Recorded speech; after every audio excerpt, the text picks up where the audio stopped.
let's make lemonade. Okay. Let's go to work. That's the signal! Go, go, go, go, go! Six! It's beautiful!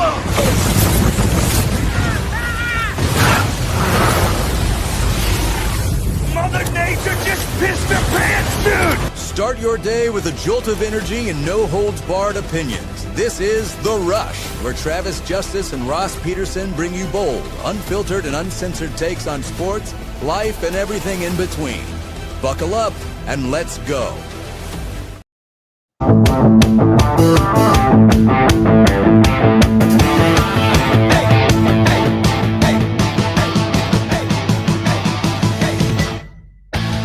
What's going on, everybody? Welcome to the Rush Radio Show, powered by Willis Automotive. New week, fresh start. Hope you're off to a good beginning this morning on a Monday. If you're listening on the audio stream at therushradio.com or on the TuneIn app or the Rush Radio Android app, thank you for being here. If you're watching on YouTube this morning, hit that subscribe button, like the video, leave your comments in the comment section. Of course, you can follow us on X, Facebook, and Instagram.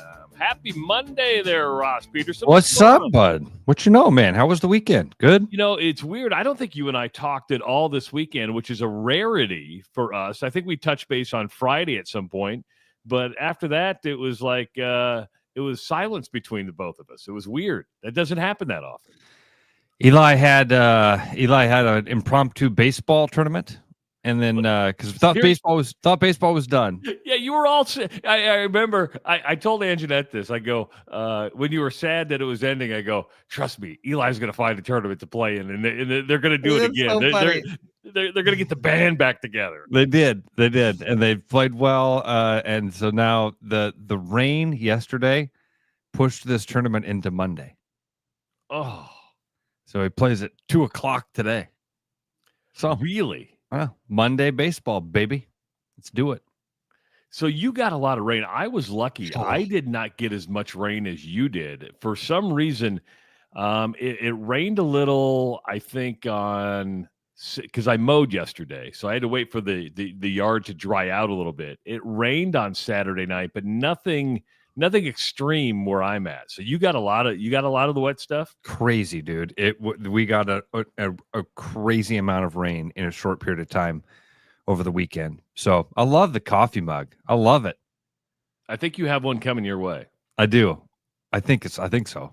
Yes. Oh, you want one? You want one for me? Yeah, I told her to send you some stuff. So thank you. Yeah. Courtney, I had a model this weekend because I showed up at Courtney's and she had the Rush hat and the Rush t-shirt on, both. And I was like, oh. How was the hat? Did she get a dad hat or a trucker hat? She got a dad hat and liked it a lot. I tried to put it on. Turns out her head's a lot smaller than mine. You know, there's a little strap in the back. You can adjust You know what? That was work, and it was the Lord's Day, and I don't work on the Lord's Day. Oh, you actually follow the Sabbath? You follow the commandment? I don't roll on the Sabbath. Look at Ross, good Christian boy that he is. Follows those 10 commandments to a T. When I need to, man. When I need to, I can sneak them in.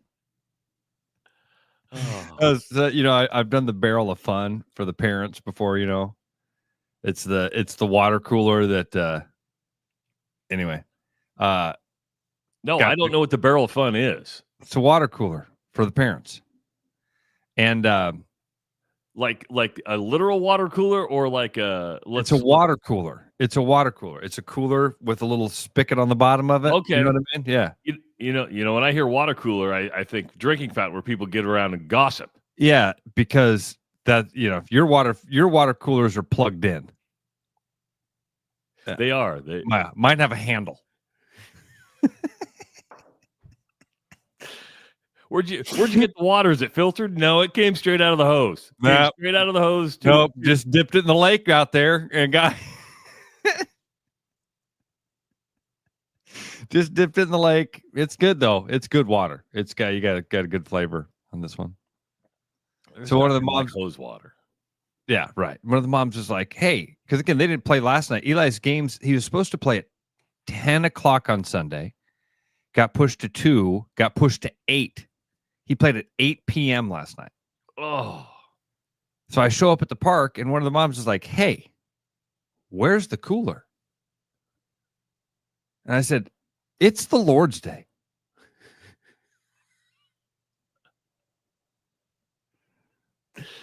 And her reaction was, oh, Shut yes. up. Yeah, shut up. Forgot you're a Christian man. Yeah, right. We all forget you're a Christian, Ross. That's what she said. Oh, yeah. She went, oh, yeah. Oh, yeah, you're a Christian. Oh, yeah. So did you play under the lights last night then? Yeah, he did. Played under the lights. Got a big win. So headed to Monday baseball. Be fun. Is it Championship Monday? Yes, something like that. Wow. Championship Monday. Championship Monday. Did you do anything else this weekend besides baseball? I Man, saw pictures of you and Audrey on Facebook, didn't I? You saw pictures of me and Audrey. We're getting ready to go to Wisconsin this weekend. So I kind of got some preparations done for that camping trip. Maybe I posted a thing about Audrey missing her when I was gone in Canada, and it was a bunch of those Wisconsin photos because she's really looking forward to this weekend. So, yeah, but other than that, dude, honestly, it was baseball and rain, and that was about it this weekend. I went shopping. We got the floor for the studio, so we're getting closer. Okay. So we got, there's a fireplace in the studio. So Owen spent most of Saturday. I'm no help when it comes to this. I show up and I pay for it and I help unload it. And then he just takes over. And then, so he spent Saturday getting the kind of the hearth area of the fireplace tiled down. So we went with a kind of a herringbone pattern. And I was all excited. He goes, Dad, I'll see you tomorrow. We'll start the floor. You think I saw Owen yesterday? You think I saw him yesterday? I didn't see him once yesterday. Which, it's the Lord's Day. So he's entitled to have the Lord's Day off. Good point. I had to look up herringbone pattern. Yeah. I didn't know that pattern had a name. See, you learn something new every single day on this show. That's the type of thing I'm going to forget, though. Like, I have these shirts that I would call checkered, yeah. or maybe even, I think I'd call them checkered. There's a name for them, like a lumberjack shirt. The pattern in a lumberjack shirt that has a name. Isn't that just kind of a plaid shirt? Well, that's plaid. That's lumberjack. Yeah, I'm saying the wrong thing. I've got these one shirts. They've all got this certain design on them. It's just different colors crossing over. They look like Dan Flash's shirts. And Courtney's always telling me like, oh yeah, you have a bunch of, not Argyle. It's not the name. It's not herringbone. There's some other name for this pattern. And I always have to pretend like I know. And she says it and I go, yeah. She goes, wear one of your herringbone shirts. And I go, yeah. Which one? You want to come in here and pick that out? Yeah. Why don't you come pick it? You should pick out which one. I've got so many of the herringbones. Everybody's saying tartan. Tartan is the pattern? No, that ain't it. Oh, gingham? What? That's not it. That's not it. Is that what she been saying to me? She just sent me a text that says gingham. Gingham. What? Gingham style. That's what it is? Gingham style. I'm not kidding. She has said it to me a half dozen times. I swear to you, it's the first time I've heard that word. Gingham? I don't know if I've ever heard the word gingham either. Hold on. Ginghams? No. Yeah, that's what it's called. Yeah. Yeah, she was right. Yeah, she's right. Yeah. It looks like you know what it looks like now that I see it like all by itself? It looks like a tablecloth from your grandma's kitchen, The red and white checkered pattern. You know what I mean? Where like it overlays and so there's like a little pink square in there too. You know what I mean? You know what I'm talking about? I know what you mean. Yeah. That's apparently called gingham. Gingham. Now the 7th or 8th time I've heard that word and I won't remember it. And what was herringbone? Herringbone. Okay. It's a cool pattern. I like it. Yep. And it's all black, so it looks says pretty cool. hearth of a fireplace. That's what it says. When I see herringbone, I go, that should be around a hearth. Is it a hearth or is it a hearth? But how did you say it? Hearth. Yeah, hearth. Words are hard. They are. Words are hard sometimes. You know what's harder? Patterns. Dude, Patterns are harder. yeah. Patterns. Cloth, clothing, material. I don't understand any of it. I'm that dumb. Okay. When we talk about how dumb we are, let's talk about how dumb we are. I don't understand clothing. Yeah, you do. You know what you look good in and you know what you don't look good in. Yeah, I mean, I know. I think I understand how cotton goes from the field to my back. I think. The other stuff? And who comes up with said patterns? I don't know. You know, who what designer says this looks good? Yeah. You know what we should do is get people to go along with it. This color, this color, this color. We should lay them out in this fashion, and we'll call that gingham. What was the other one people were saying? Tartan or tartan. I can't even speak. They want me to come up with patterns. I can't even say the words. What is a tartan pattern? Tartan. Oh yeah, that kind.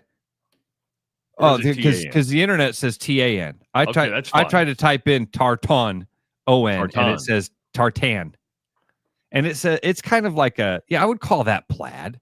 Okay. See, nobody wants to say plaid. Tartan sounds fancier, right? It's a tartan. It's a tartan pattern.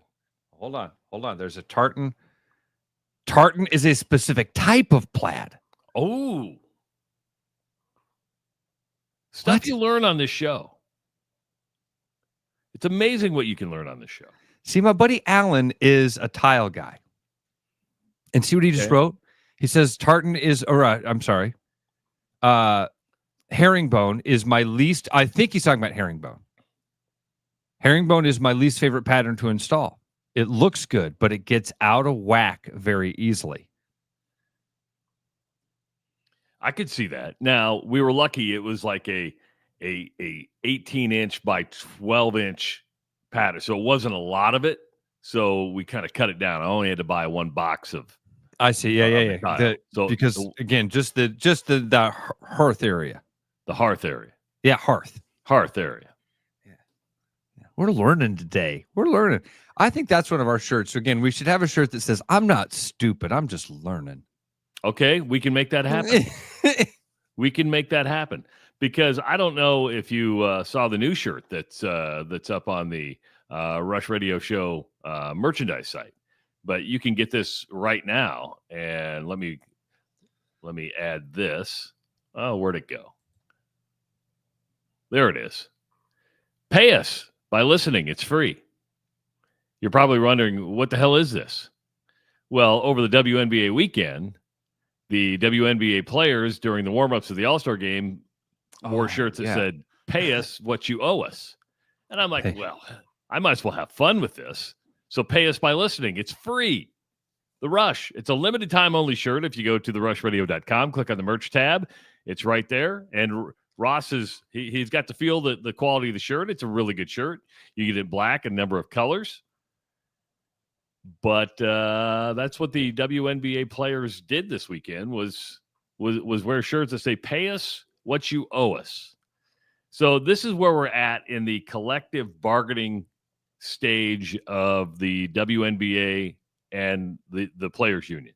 I wasn't going to start with this, but it kind of naturally transitioned into clothing. You know, this is one of those cases, Ross, where, you know, what does that mean? Pay us what you owe us. Because what do they owe you?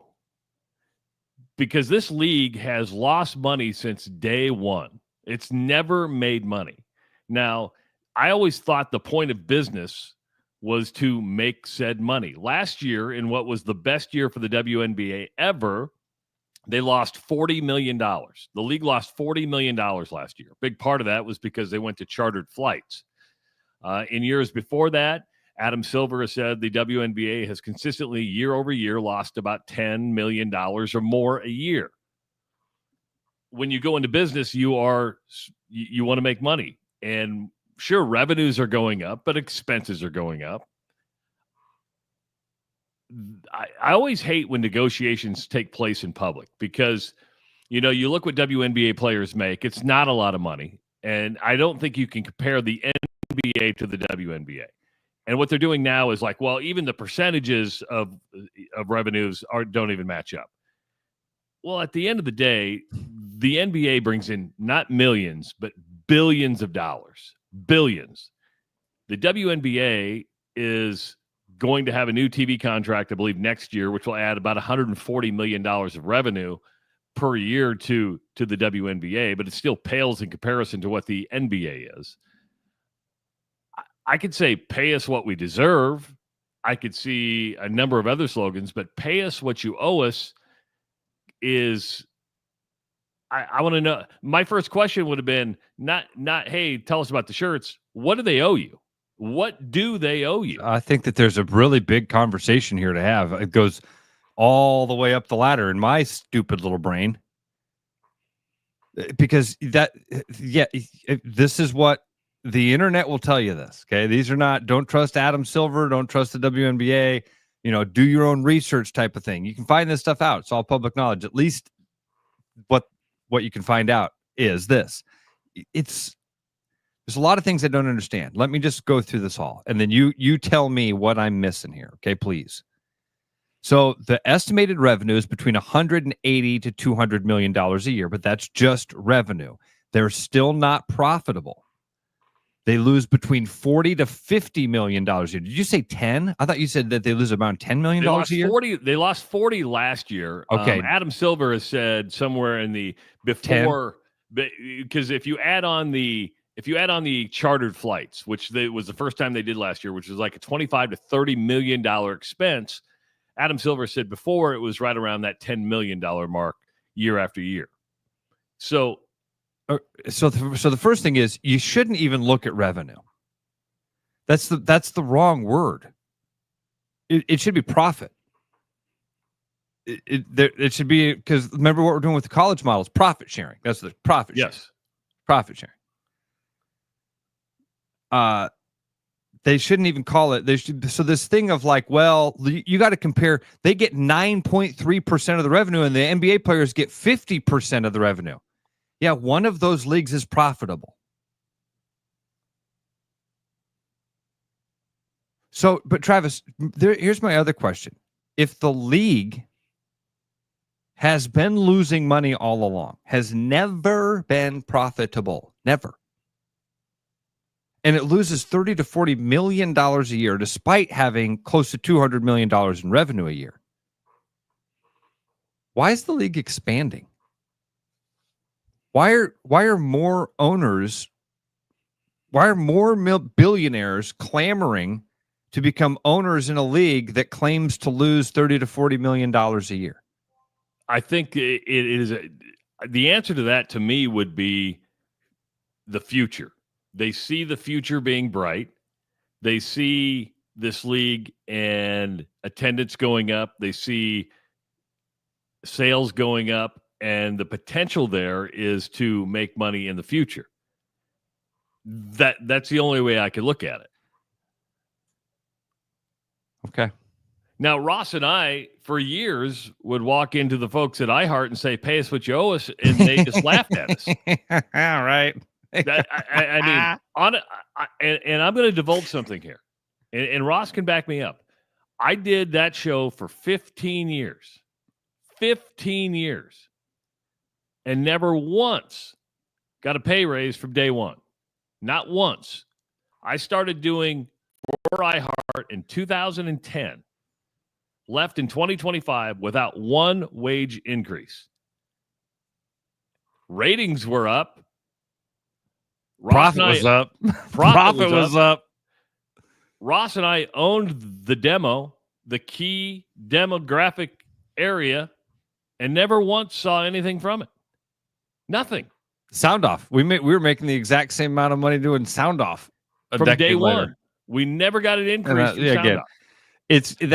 So that's the free market thing. Okay. I always told people this when people say, well, You don't make any money? I go, no. Why not? Because every year there's 30 kids that graduate from Grandview that will take my job. From Grandview, 30. Every university has 20 kids walking out going, you know what I could do? I could talk about sports. I've heard that idiot on there. He dropped out of DMAC. I just got my degree.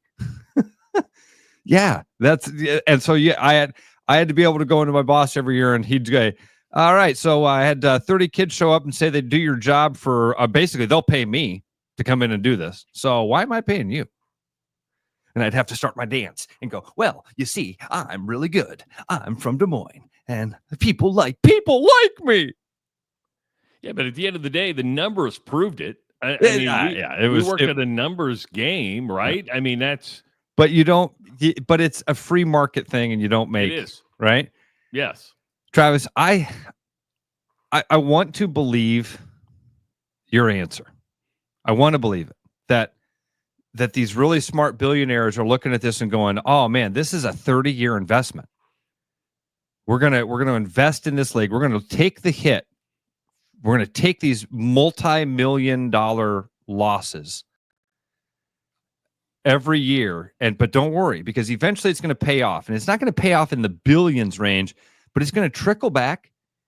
In 20 years, we might make money, and in 25 years, we might be making a few $1 million, and in 50 years, if we get a couple of Caitlyn Clarks in the right mix, Travis, I don't think that's what smart people are doing. I think this is some sort of like money laundering, tax write-off, money shelter.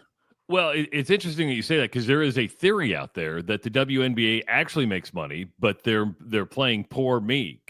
And if you think about it, it's almost like the NCAA, right? It is like, okay, where's this money going to come from? And boom, it's there every single year. Sure, the NBA subsidizes the league, but have they dictated the narrative since day one?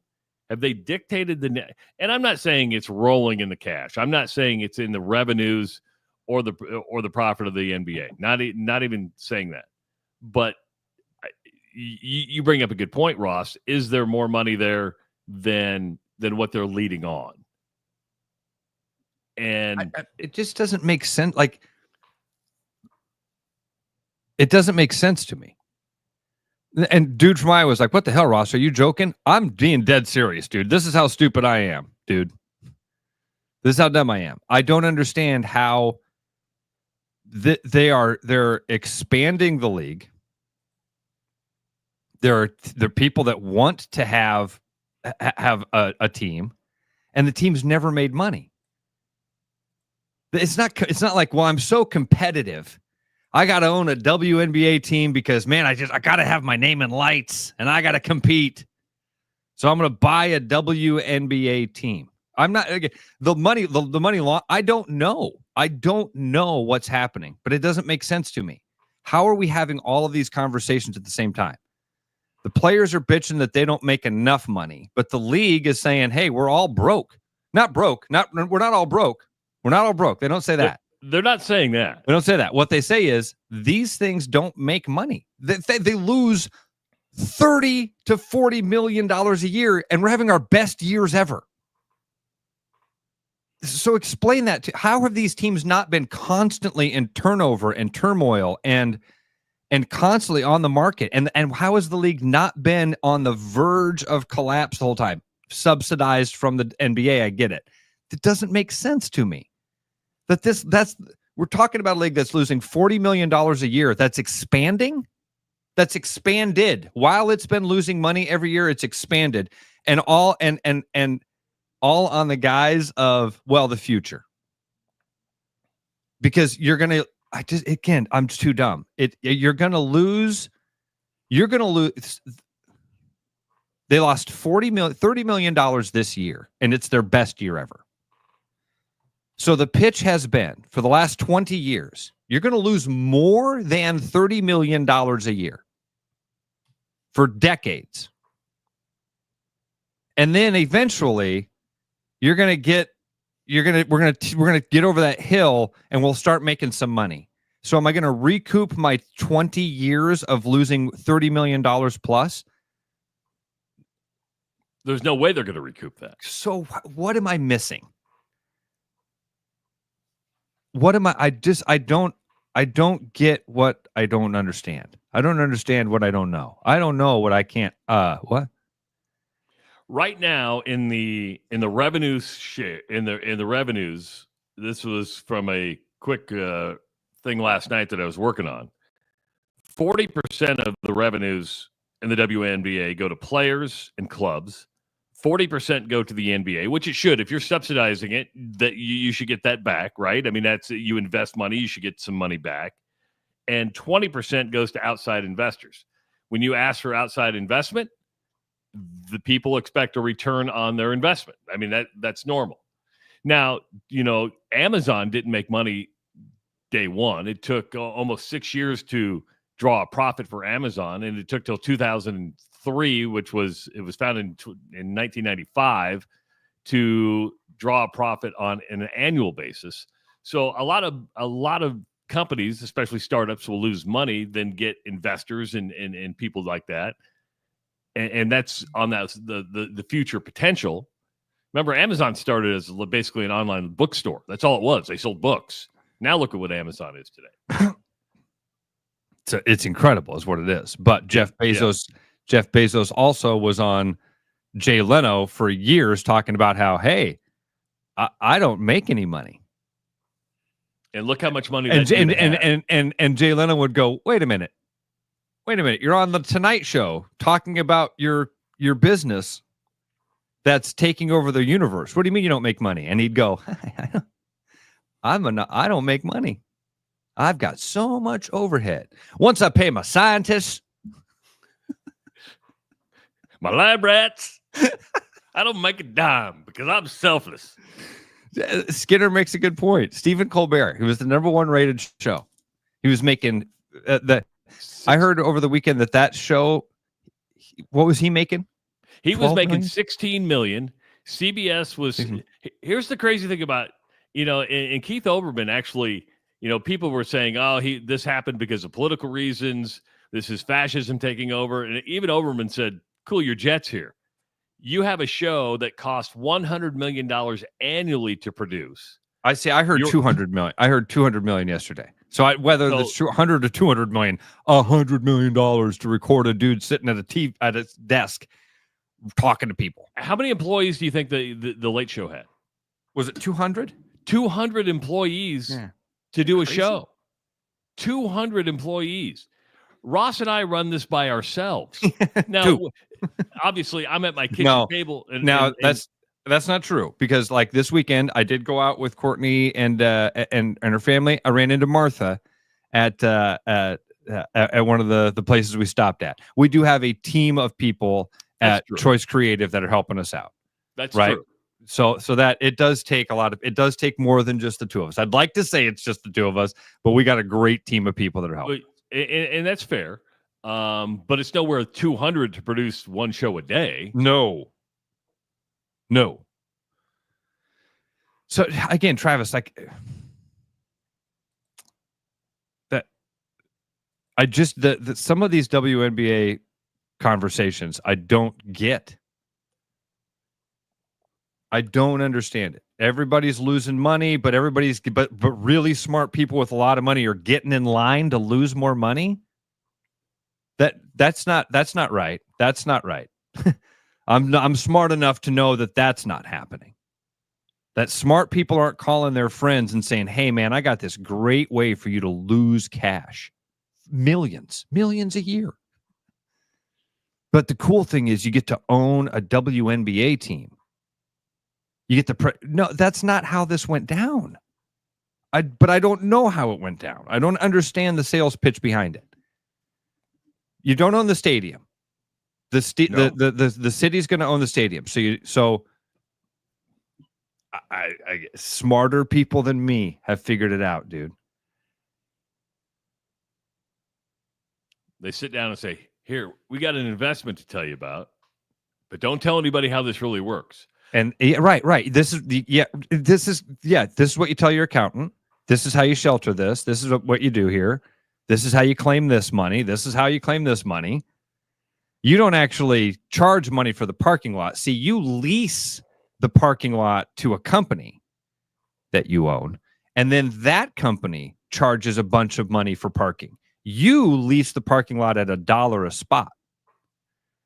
And then this other company that you don't even know, but you own, gets to charge $15, $30, $75 per parking spot. You don't even know how much money they make because you just only made the $1 to rent them the parking lot. It's stuff like that. And that to me is like the frustrating part of this conversation of like, man, pay us what you owe us. Aren't you guys? I thought they were making decent money this year. They're getting. I don't know. I don't know what I know. The average salary in the WNBA, I think it works out to like just over $116,000. $100,000 a year to work for a company that's losing. Dude, listen. I guess it makes sense. You know, we didn't make a lot of money, and our company lost billions. Same thing. Is that the same thing? iHeartRadio's billions of dollars in debt. Has to restructure, has to avoid bankruptcy, has to refinance loans. Constantly evolving and staying ahead of the. I mean, again, most of our downloads come from iHeartRadio. How do you have all this stuff that makes money and you're $4 billion in debt? The WNBA, how do you have all this stuff, all these people that want to be a part of this league, all these cities that want to join this thing, the backing of the NBA? 515-517-2303. Again, you can pay us just by listening and buying a t-shirt at the merch tab at therushladio.com. We'll take a break, come back. It is the Rush Radio Show powered by Willis Automotive. The Rush Radio is now on the free TuneIn app, allowing you to enjoy the show on Apple products and Android Auto. Download the free TuneIn app and search The Rush Radio to take Travis and Ross wherever you go. Your house wasn't built for bats, birds, or raccoons, but try telling them that. At Bats and Bugs Pest Solutions, we've been helping Iowans take back their homes for over 20 years. We use cost-effective, eco-friendly methods to solve wildlife and pest problems the right way. Whether it's bats in your attic, birds in the vent, raccoons in your chimney, or moles in your yard, we have long-term solutions. Call Bats and Bugs Pest Solutions today at 515-218-3400, and let's make sure your home doesn't become their home. The Royal Mile, where everyone's a wee bit British. The Royal Mile is downtown Des Moines' living room with classic pub favourites. Pair them with a glass of whiskey or an expertly poured Guinness. It's bloody brilliant. The Royal Mile, a proper British pub. There's always something new at Fong's Pizza. The patio is open and ready for you, your friends, and an ever-changing menu of tiki drinks. Or try our new noodle dishes alongside your favorite slice. It's all happening this summer at the new Fong's in the East Village. Thinking about buying a home? Get pre-approved in 30 minutes with Gary Presnell at Northwest Bank in Des Moines. Gary offers first-time home buyers programs, VA, FHA, IFA, and conventional loans. Call Gary at 515-975-6767 or find his profile at nw.bank. Member FDIC Equal Housing Lender. You know, Brian, at Central City, we really do have the best selection around. I know. High-quality stuff you can't find anywhere else. Whistle Pig Plantation Rum. Yeah, and over 150 of the best scotches on earth. And a ton of bitters, mixers, and more. You know what we are? High class. Definitely high class, yeah. Make way for the natty. Okay, maybe medium class.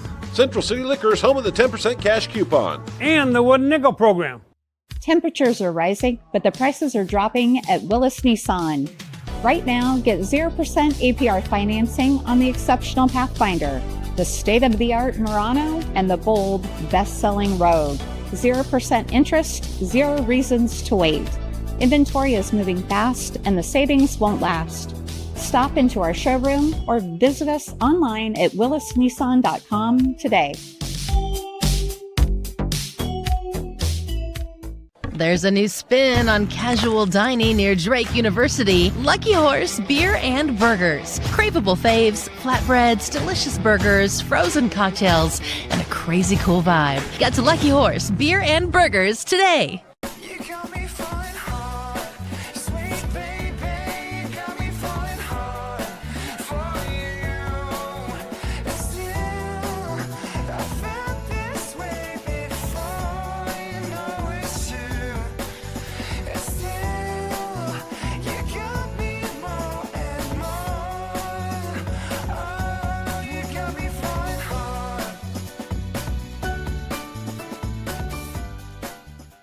The best bread is made from scratch, freshly baked with locally sourced ingredients and love. At Big Sky Bakery, we take great pride in our delicious products. We know you'll enjoy them almost as much as we enjoy baking them. Find us at the downtown Des Moines Farmers Market every Saturday. Back like a rash you thought was gone. Travis and Ross aren't contagious, but they are addictive. It's the Rush Radio Show, powered by Willis Automotive.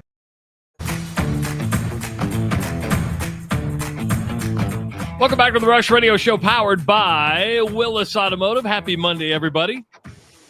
Glad you're joining us. Ross, one thing I did do over the weekend is I finished the Caitlyn Clark book by Christine Brennan. Pretty eye-opening. If you get time, I highly recommend it. And I learned a couple things in there. There's a lot of stuff you knew just because you followed the season at Iowa and transitioned in the WNBA. What I didn't know was the amount of jealousy.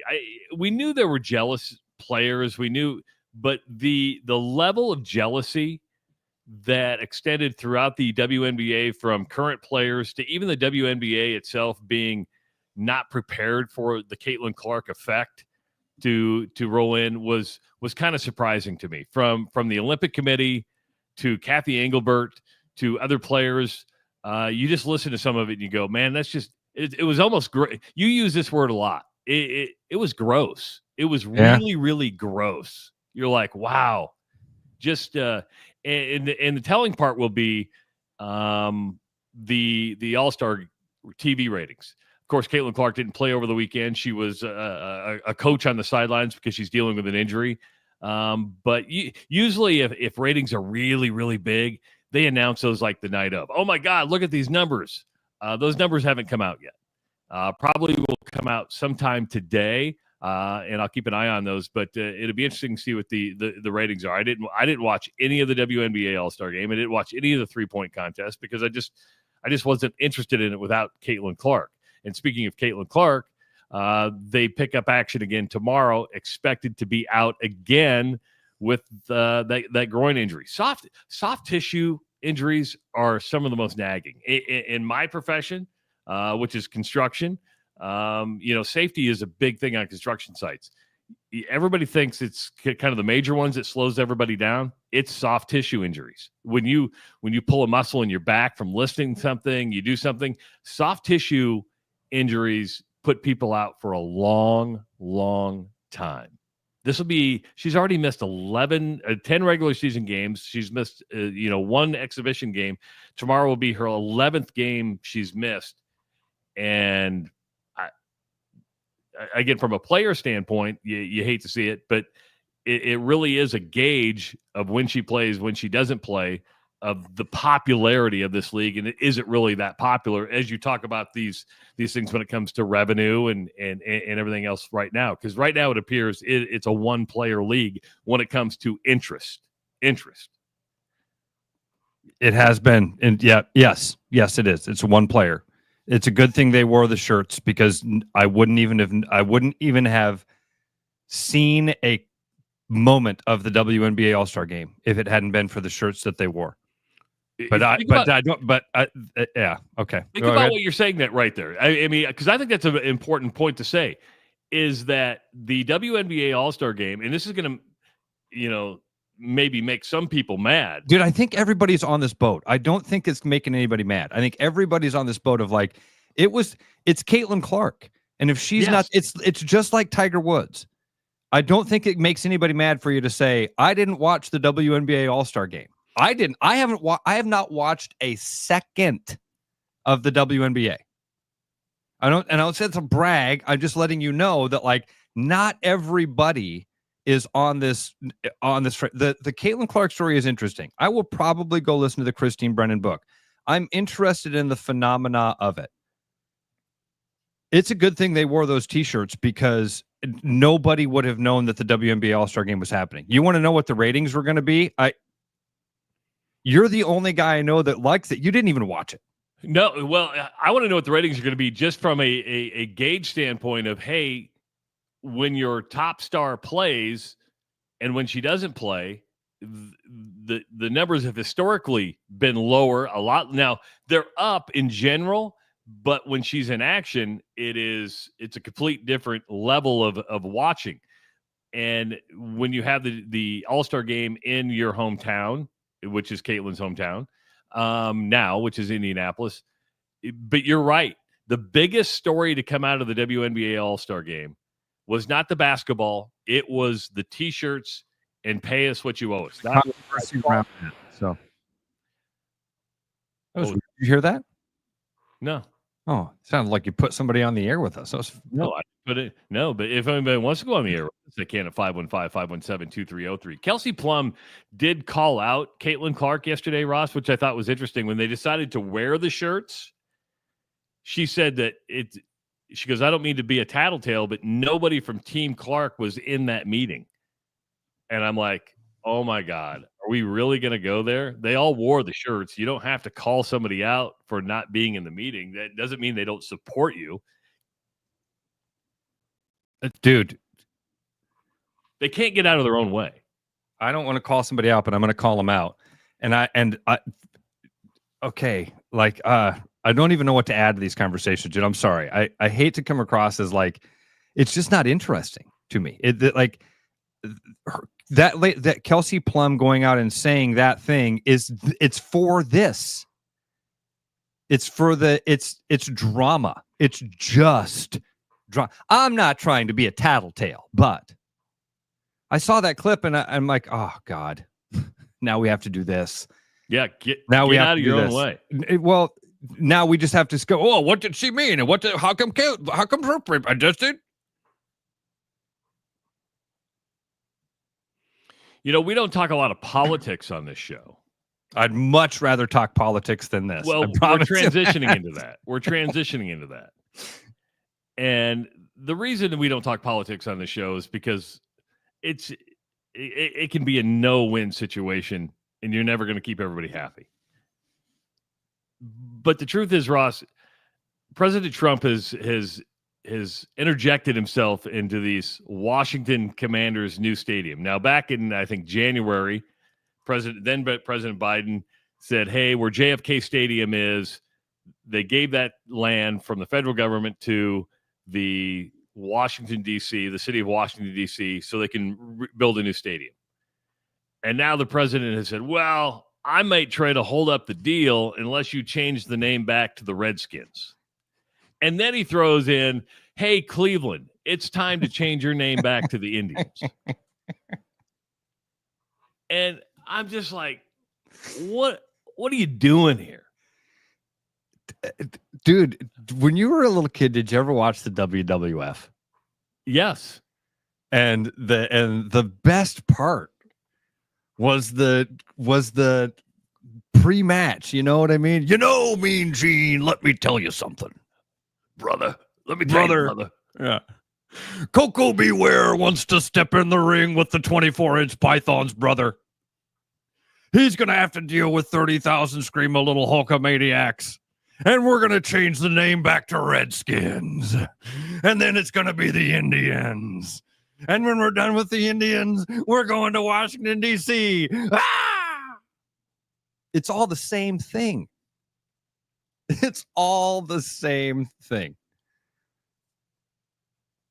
Yeah, I just did Hulk Hogan, Donald Trump, and Howard Dean all in one impersonation, and they're the same thing.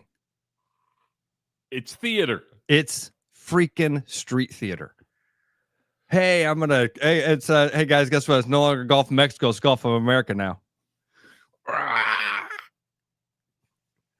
I want him to change it back to the Redskins and the Indians. Some of it's not street theater. Some of it matters, and that stuff sneaks in, right? You guys are still talking about that Epstein guy? I want to talk about the important stuff. Can we get it back to the Redskins, please? This is the stuff that people really care about. And people buy it. People are like, oh my God. Grab their pearls and clutch, man. And it's wild. It's all theater. We're gonna hold the stadium deal up unless you guys go back to the name that a lot of people, whatever number you want to put on it, people saw as offensive. People said, "Hey, is it that big of a deal to change the name to something that doesn't offend somebody?" No, it wasn't. It turned out it really wasn't. I mean, it's fun in a way to kind of stick to that. I'm so old school, I still call it Sec Taylor, right? They'll always be the Redskins to me. It's a bit of a traditionalist part, right? I mean, and to me, just because for the first 46 years of my life, it was the Washington Redskins. It's just hard for me to change that. It's hard. I still see it and do it. Yeah, absolutely. Indians, Cleveland's going to be the Indians. When somebody says like the Indians are playing the Guardians, it takes me a minute. Guardians. Is that like a rugby team? Who are we talking about?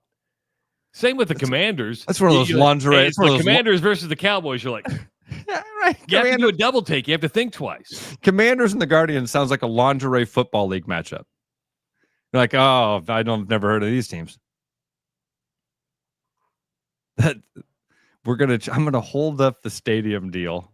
The president of the United States, the leader of the free world, is going to hold up a stadium deal for a football team. Unless. Like, how is everybody not entertained by this? I feel like if we all just laughed at it, it would have I don't know. I'm going to have a UFC fight on the front lawn of the White House. Exactly. And it's going to be the most beautiful thing ever. It's just everybody's saying it. Everybody's saying it's going to be the most amazing thing ever. Can you imagine being the owners of the Indians and the Commanders going, or the Galaxy? See, I just did it right there. Commanders and the Guardians. Is it Guardians? Guardians of the Galaxy. Of the Galaxy. Yeah, that's what I did. I called it the Galaxy, but I'm thinking Guardians of the Galaxy. Again, that's 40-some plus years, probably 50 years for Cleveland of trying to change that. It's just it won't happen. And by the way, when you own said team, you have every right to change the name of the team. I mean, yeah. That's funny. It's just, I do. There are sometimes I just find it hilarious. Like the UFC one was those are good examples. Like those are the best top of mind examples. We're gonna change. See, the Golf of America now. It has it almost feels like when Norm Macdonald would play Burt Reynolds.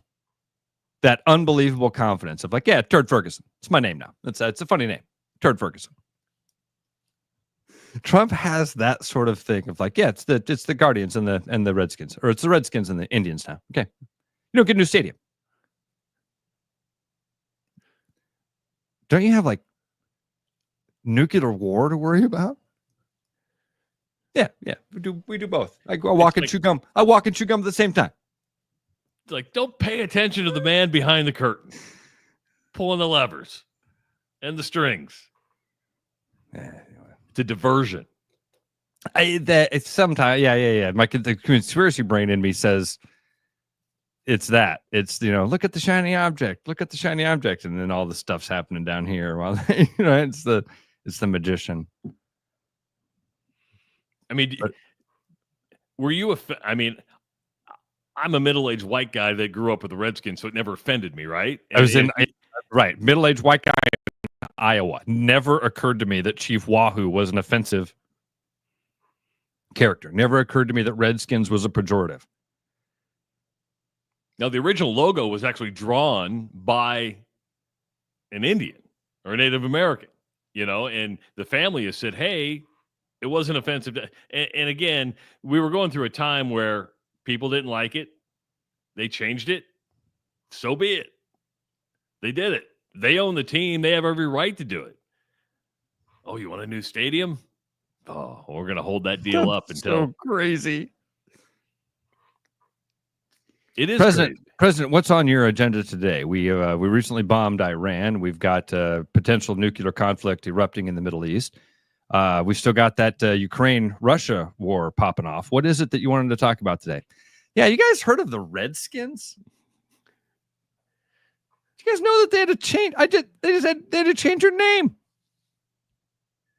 Did you know they want to build a stadium? I'm not going to allow that to happen. We've got people really concerned about this this pedophilia ring that seems to involve a lot of the major heavy hitters in the world, sir. The people are really concerned about that. Yeah. Okay. Cool. Back to the Cleveland Indians.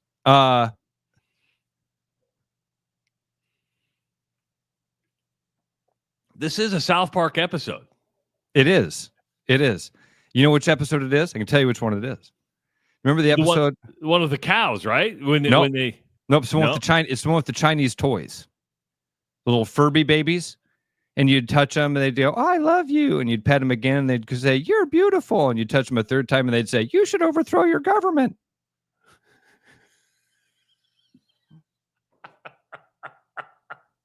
And the guy at the toy store finds out about it. He finds out, oh my God, these are actually Chinese spies. These aren't little toys. These are Chinese spies. And he calls the manufacturer and he says, "Hey, these toys are Chinese spies." And they go, "Oh, we didn't know. You should come see us." And when he gets there, they go, "Wow, thank you so much for saving the day. Wow, you must have a giant dong." And he's like, "What?" And they're like, yeah. We'll talk about the babies too, but my goodness, you must have an impressive unit on you.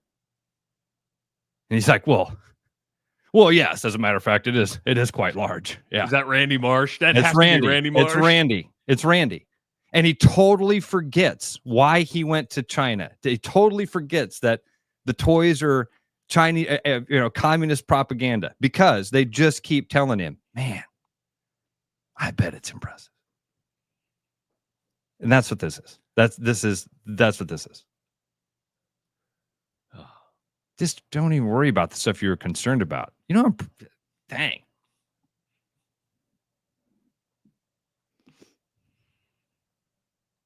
Never thought. Just when I think it can't get any stranger, it gets stranger by the day. Stranger by the day. Terrence McKenna. It's going to get so strange, we're going to have to talk about how strange it is.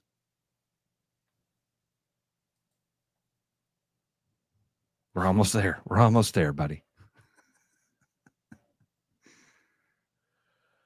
Are there any other offensive names out there? No, I think we cleared them up. Didn't we? I don't know. The one that I think, and I did you by chance see the Ronald Acuna play this weekend? You mean the Braves 315-foot dart of third base? So I was thinking the Braves that's why it came to mind, because I thought maybe the Braves. I feel like they were in the crosshairs for a little while. Weren't the Seminoles? Wasn't Florida State in the crosshairs for a minute too? And people were like, "No, we love this one." The Seminoles. I think that was from a larger thing, but the Seminole tribe has been, "No, we want this." I mean, the tribe has been very supportive. So once the tribe was supportive, they kind of backed off of it. I think people don't mind the Braves as much as they don't like they try to get rid of the tomahawk chop. But I don't think the Braves have really been on the chopping block, either of the Chiefs of Kansas City. Obviously, if you show up in full regalia, people take offense to that. But for the most part, no, those have been kind of left alone. But you mentioned that Acuna throw. Oh my God! Catch and throw. And throw. He's playing right. Ball gets hit over his left shoulder. It's in the right field corner, and the Yankees have a runner on second with one out. Runner on second is tagging because it's a high fly ball. It's not going to get out of the yard. Acuna walking towards the foul line, catches the ball over his right shoulder, pivots on his right foot, and throws a freaking strike to third from the right field foul pole. And no hop, right? No, I don't think there's a hop pivot. on that. Catches on and pivots on that right foot and throws a freaking dart and cuts down the runner at third, who's tagging up. He's not racing to third because he's not even expecting there to be a throw, let alone a throw that could actually get him. He's running, but he's not sprinting. Kind of slowing down on the way to third. Bad on the third base coach for not being on it and going, you got to get here and get down. I watched that thing 5-6 times going, wow. I was showing people around me going, you got to see this. Well, what's cool about that, I mean, think about it in baseball, right? Is that it's something you don't see every day. And, most of the highlights that you see in baseball are monster home runs, wicked strikeouts, double plays, triple plays. You see something like that. You don't even see that in a skills competition. You're like, oh, my God. This is the thing. Trav, I wish they did stuff like that in a skills competition. That'd be a lot of fun to see all the right fielders line up and see who's got the best cannon. I've said it before, dude. Do the Tom Amansky drills. Put a 50-gallon trash can at home plate. Let's see who can put one inside of it. It would be fun to watch. It'd be fun. And it's funny you said you watched that 5 or 6 times. I was probably in the same boat because you're like, you don't see it that often. Throws like that are I don't know what it is about it. You see it and you have to see it again to go, wait a minute. They can get jet powered? So, wow. Really, really good play. If you haven't had a chance to see it, it's an all-timer baseball play. I mean, it will be on one of those like top 100 baseball plays of all time thing. I really believe that. It was that good. And I don't think that's recency bias. It's that good of a play. Catch and throw. I mean, you could show that to little leaguers, high schoolers, and say, this is what it's about. I mean, how many times you hit the cutoff man? There was no cutoff man. This is driving through your plant leg, exploding through the ball, the right angle, everything perfect. Really cool. What's cool about that is, I would say, you tell me if I'm wrong here. I'm going to go out on a limb and say the majority of Major League Baseball players couldn't do that, even though they have rifles. You're absolutely right. You're absolutely right. Very, very few can make that throw. Very few could make that. And what's even cooler is when you have guys in the dugout going, holy crap, did you just see that? Did we just witness that? Yes, you did. 515-517-2303. We are here for another hour. We got an hour in the books. We got an hour to go. It is the Rush Radio Show powered by Willis Automotive. The Rush Radio is now on the free TuneIn app, allowing you to enjoy the show on Apple products and Android Auto. Download the free TuneIn app and search The Rush Radio to take Travis and Ross wherever you go.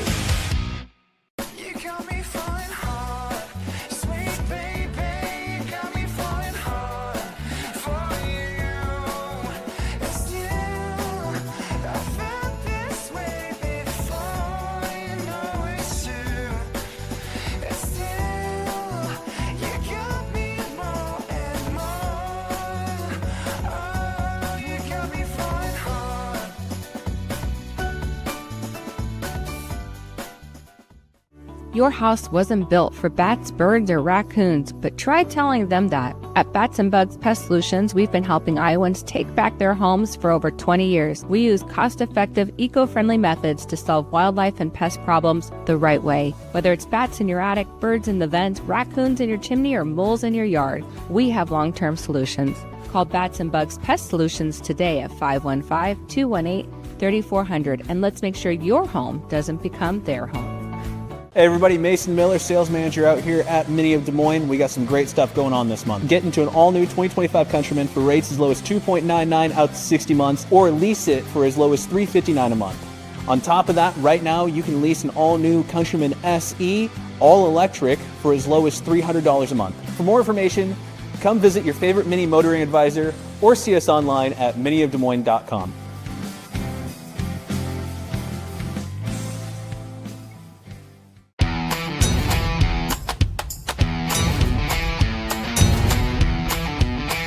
Largest selection of German beer in the world? You'll find it at the Hessen House. From Doppelbocks to Oktoberfest to Hefeweizens and Dunkels, There's no passport needed for the deliciously different beer and food at the Hessen House. So grab your friends and make it a fun night out. The Hessen House, 4th and Court, Des Moines. You know, Brian, at Central City, we really do have the best selection around. I know, high quality stuff you can't find anywhere else. Whistle Pig Plantation Rum. Yeah, and over 150 of the best scotches on earth. And a ton of bitters, mixers, and more. You know what we are? High class. Definitely high class, yeah. Make way for the natty. Okay, maybe medium class. Central City Liquor is home of the 10% cash coupon. And the Wooden Nickel program. Back like a rash you thought was gone. Travis and Ross aren't contagious, but they are addictive. It's the Rush Radio Show, powered by Willis Automotive.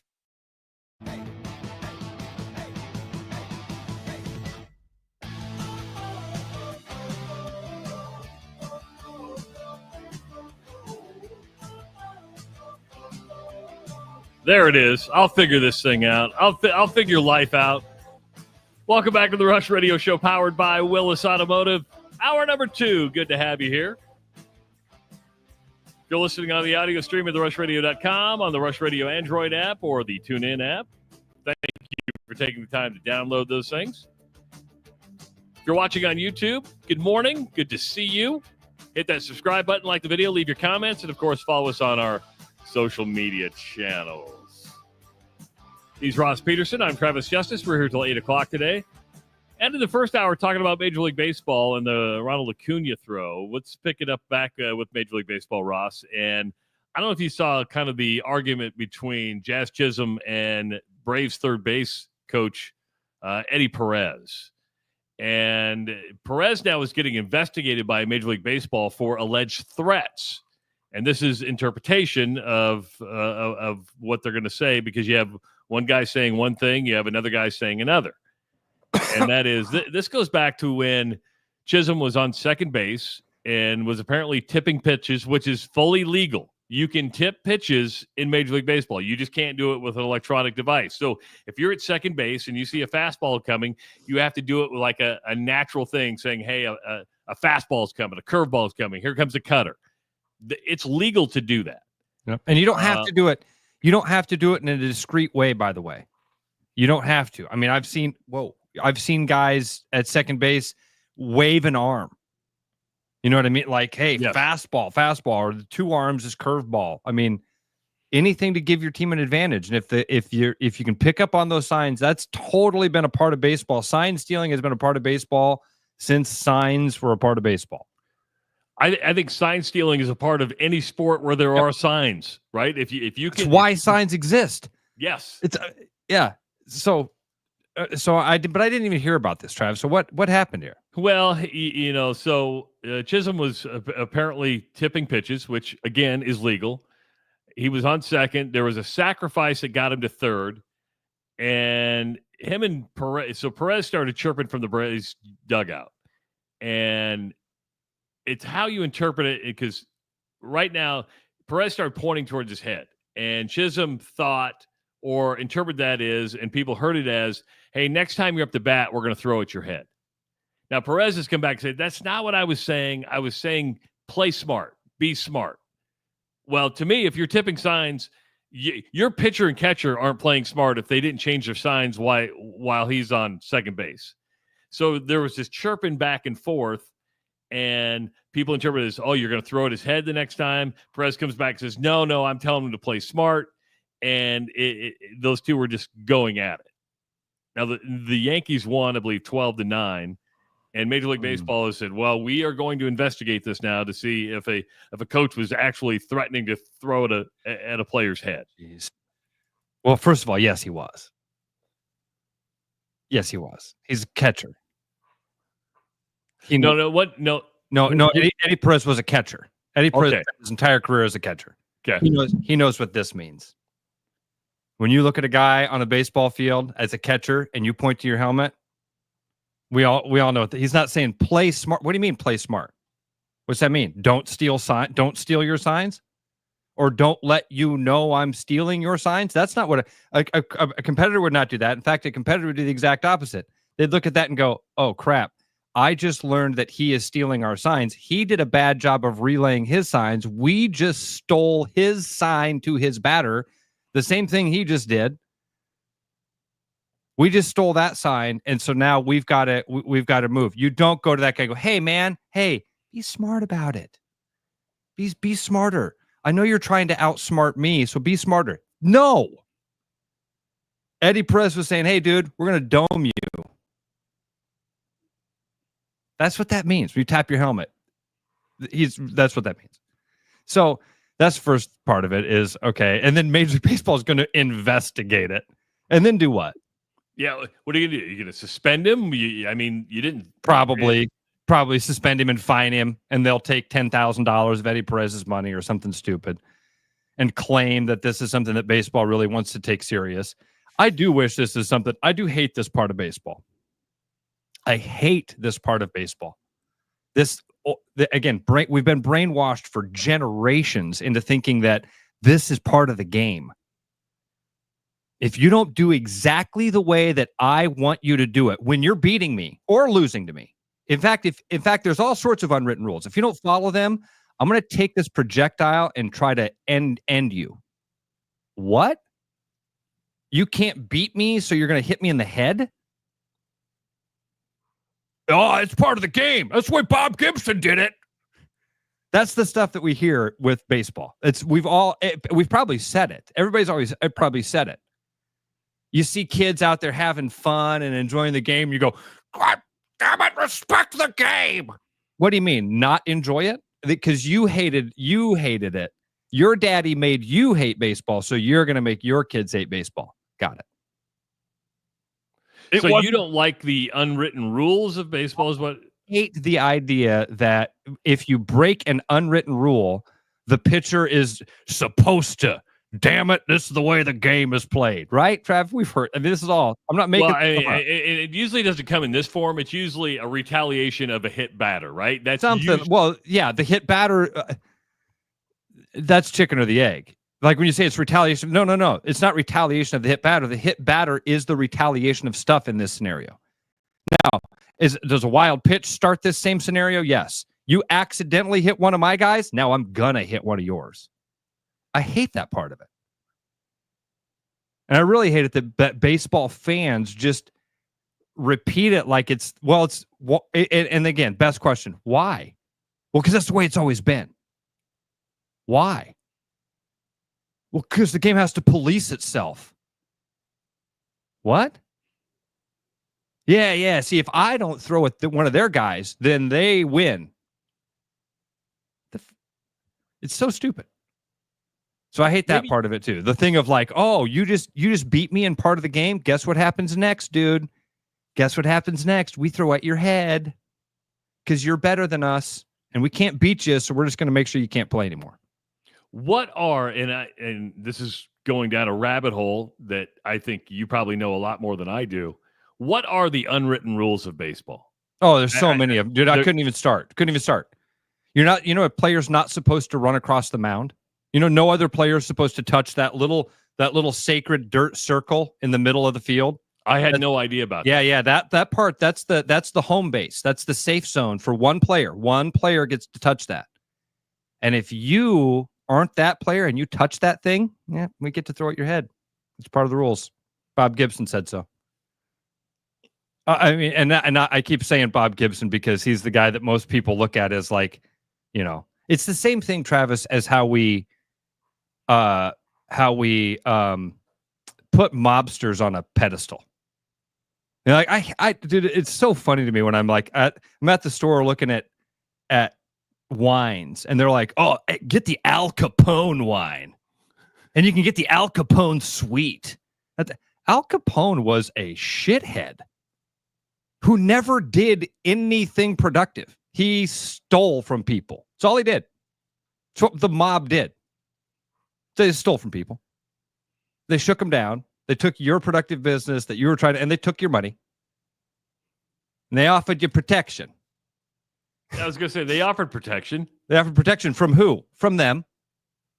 From them. That's who they offered you protection from them, or their rival gangs who were offshoots of the same. They were their cousins. And we prop those guys up like they were somehow in any way had any admirable traits. None. They had none. But we did the same thing. Even again, Bob Gibson was a great guy, but that character trait of his of I'm such a competitor that I will eliminate you. That's not a competitor. You don't want to compete with me. You want me to be out of the game. That's not a competitor. Do we make a lot of stuff up with Bob?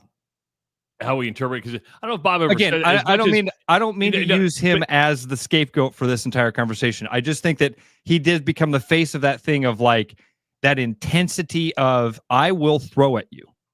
And I think where that developed from is when people start asking about people don't crowd the plate anymore. Bob's your answer. He goes, I have no problem with somebody crowding the plate. I would go inside. I wasn't scared to. And then it kind of develops into this life of its own. Right.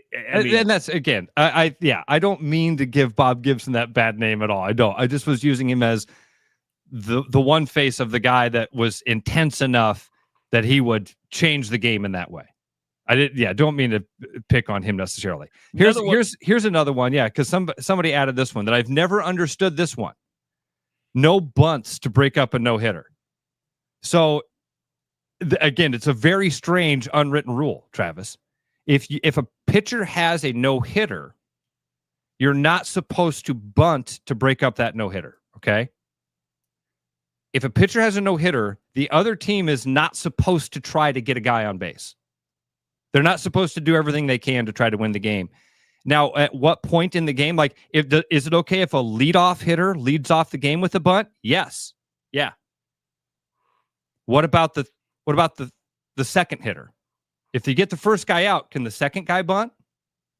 Yeah, that's okay too. We won't throw at your head if you do that. Okay, at what point in the game is the answer no, I can't bunt? At what point in the game do I have to stop shooting the arrows in my quiver?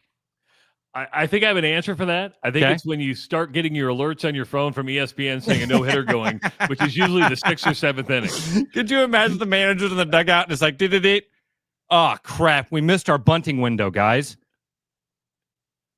Hey, this is on me, fellas. I didn't call for a bunt in the first 6 2/3. At what point?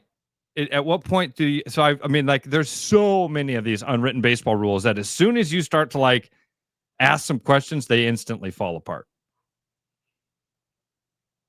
Guys in the third base dugout. He hits a long fly ball into right center field. He's halfway between first and second base when that ball gets caught. He's not supposed to take a direct line back to the dugout. He's got to go around that little sacred dirt circle. How dare he think he has the magic cleats? He thinks he has the magic cleats. There's so many of them. Ross asks, why are we okay with hockey fights but not throwing at a guy? I think here's the difference, is that hockey usually keeps things to itself. It doesn't talk about the unwritten rules of hockey. Baseball talks about the unwritten rules of baseball more than any other sport. Yeah. And when we see a guy get beaned and nobody talks about it, you're like, okay, we kind of knew that was coming, but they didn't bring a big deal of it, right? Yeah. When you sit in a dugout and point at a guy's head, you're talking about those unwritten. That's when you bring out the unwritten rules. You're like, well, hold on for a second. Yeah. Did you watch Scotty at all over the weekend? I did not. And I don't know what. Maybe it's because most of it was pretty early in the morning. Yeah, I think the timing is the big thing. Yeah, there. The timing of the British Open is always difficult, just because you wake up, you get your coffee, you're like, it's not really top of mind.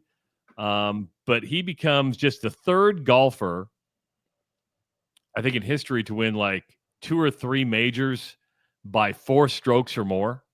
I mean, think about that. I mean, only the third guy in golf history to win multiple majors by 4 strokes or more. He shot under 68 every single day.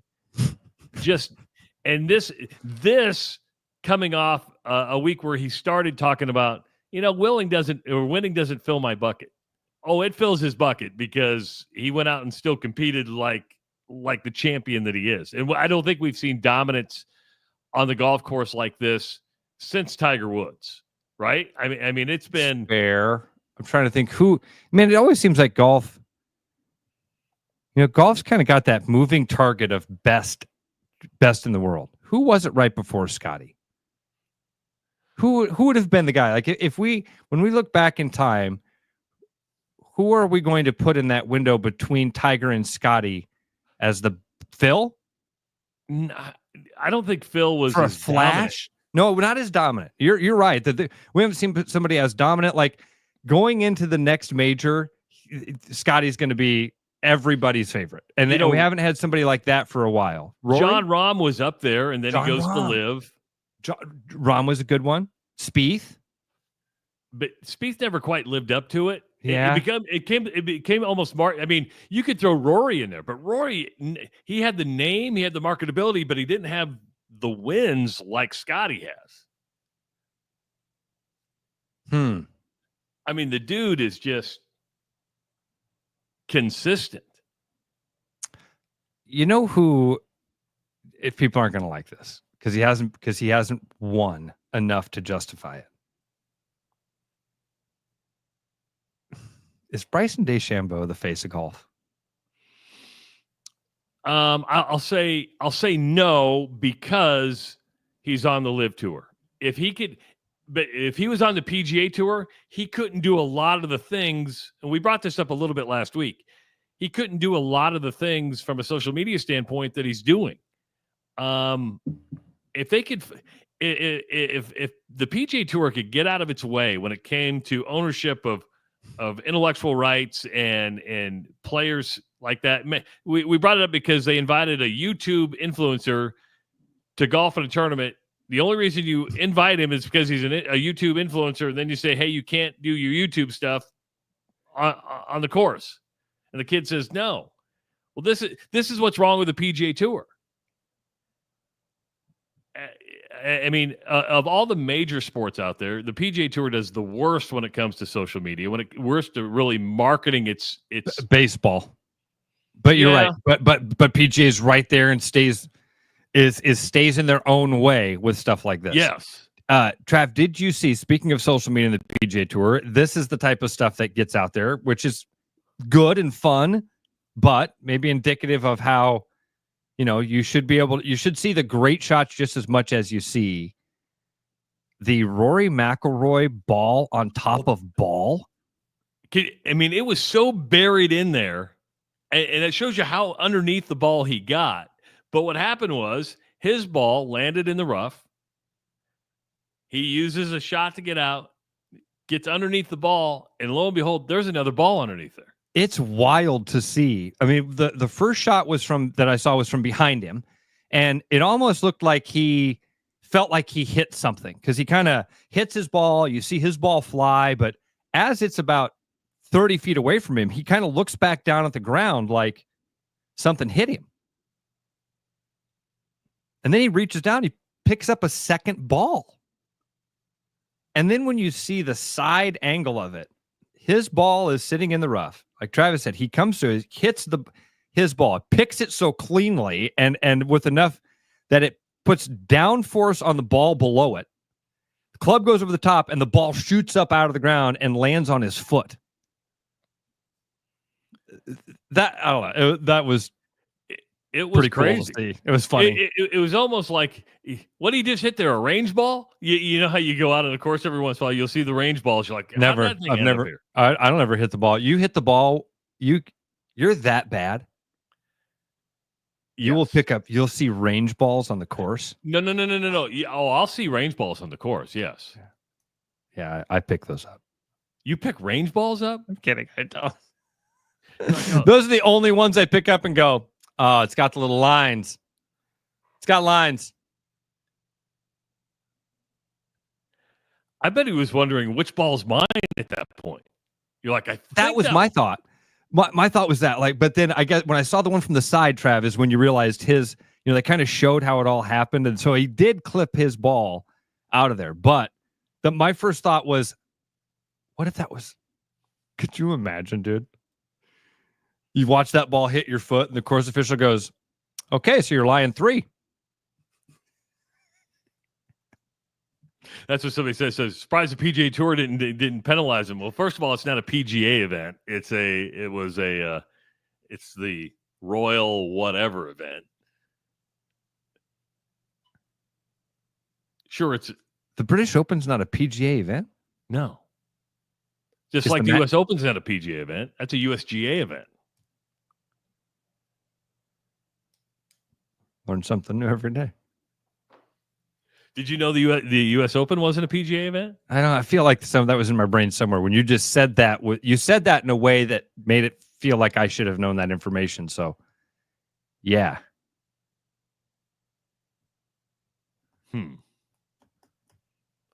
Chris says, "BS Ross, you've hit range balls." No, he didn't deny that he's hit range balls. He said he didn't pick them up and put them in his bag. There's a difference there. What? Are you even listening? I'll hit a range ball if it's close to where I feel like my ball should have been. That's golf is another one with stupid rules. Oh, don't there even should get me started. Be like I feel like you should be able to throw the ball if you feel like you can do better throwing it than hitting it. At any point in the game, I feel like the part of golf should be you have to advance the ball however you want to do that. Kicking it never works. You're never going to kick it. Yeah. But you should be able to pick it up and throw it. I had a bunker shot earlier this week that I just went in and picked it up and I tossed it out of there, right? Yeah. And then my buddy walked up and hit it closer than I threw it.